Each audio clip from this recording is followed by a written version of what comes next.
Halo semuanya, perkenalkan kami dari kelompok ekonomi syariah. Pada kesempatan hari ini kami akan menjelaskan apa sih itu ekonomi syariah. Sebelum dimulai, kami akan memperkenalkan siapa sih anggota kita. Perkenalkan, nama saya Syafai Divan Karmalin. Perkenalkan, nama aku Aurelia Dewianto. Perkenalkan, nama aku Kansal Lutfi Azhar. Perkenalkan, nama aku Haryana Syasurbakti. Perkenalkan, nama aku Naomi Ataya Wiwaha. Perkenalkan, nama saya Akram Kanaka Wisela. Perkenalkan, nama saya Nova Abis Raditya.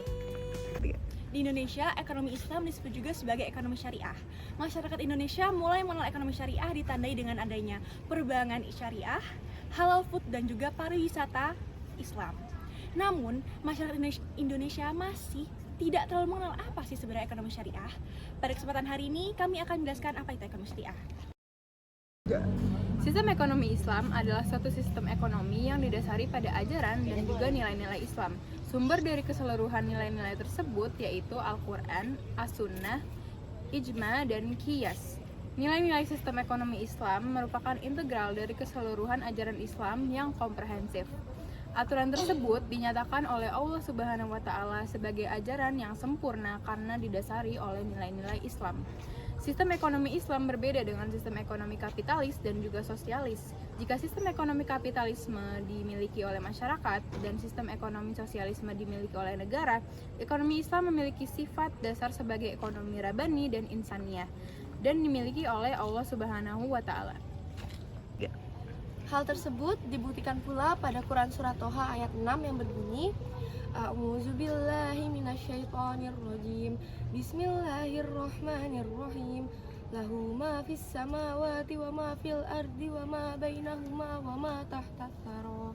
Yang artinya, kepunyaannya lah semua yang ada di langit, semua yang ada di bumi, semua yang di antara keduanya, dan semua yang ada di bawah tanah.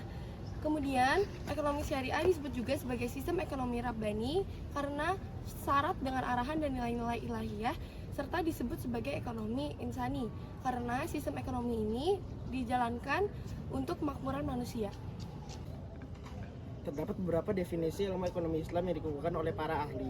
Muhammad Akram Khan mendefinisikan ilmu ekonomi sebagai ilmu ekonomi yang bertujuan untuk melakukan kajian tentang kebahagiaan hidup yang dicapai dengan mengelola sumber daya alam dan atas kerjasama. Muhammad Umar Capra mendefinisikan ilmu ekonomi Islam sebagai sebuah pengetahuan yang membantu upaya realisasi kebahagiaan manusia melalui distribusi sumber daya yang terbatas yang berada di bawah ajaran agama Islam tanpa memberikan kebebasan individu dan tanpa ketidakseimbangan lingkungan. Ruhyat Ahmad menyebut sistem ekonomi Islam sebagai sistematis untuk memahami masalah-masalah ekonomi dan perilaku manusia dalam perspektif Islam. Ada juga hal-hal yang mendorong untuk memahami perekonomian Islam. Contohnya sebagai berikut. A. Meluruskan kekeliruan berbagai pandangan tentang sistem ekonomi. B. Membantu para ekonom muslim dalam memahami ekonomi Islam. C. Membantu peminat studi fikih muamalah dalam melakukan studi perbandingan antara sistem ekonomi Islam dan sistem ekonomi konvensional.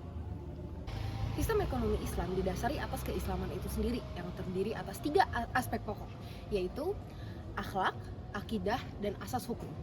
Beberapa karakteristik ekonomi Islam adalah sebagai berikut. Yang pertama adalah semua harta benda maupun alat produksi adalah milik Allah Subhanahu wa Ta'ala dan manusia merupakan khalifah atas harta benda yang dimilikinya. Lalu yang kedua, ekonomi terkait dengan akidah, akhlak, ekonomi terkait dengan akidah, syariah, dan moral.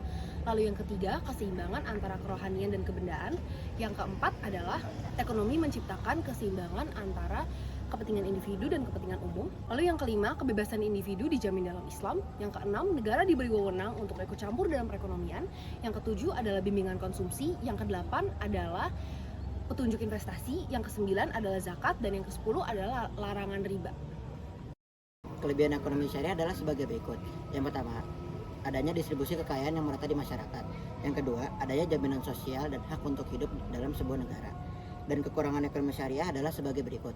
Yang pertama, pendidikan masyarakat masih menginterpretasikan materialisme. Yang kedua, tidak adanya representasi ideal yang menggunakan sistem ekonomi syariah. Beberapa contoh negara yang menggunakan sistem ekonomi syariah adalah Yaman, yang kedua Arab Saudi, dan ketiga Pakistan. Nah, itu tadi penjelasan singkat dari kami. Semoga teman-teman dapat lebih memahami terkait sistem ekonomi syariah. Sekian presentasi dari kelompok kami. Assalamualaikum warahmatullahi wabarakatuh. Nah guys.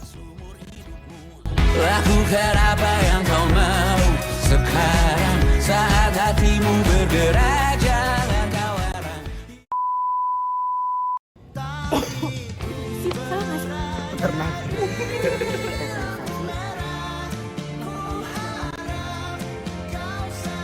Di Indonesia, ekonomi syariah disebut juga Yang kedua, tidak adanya dan ini masa di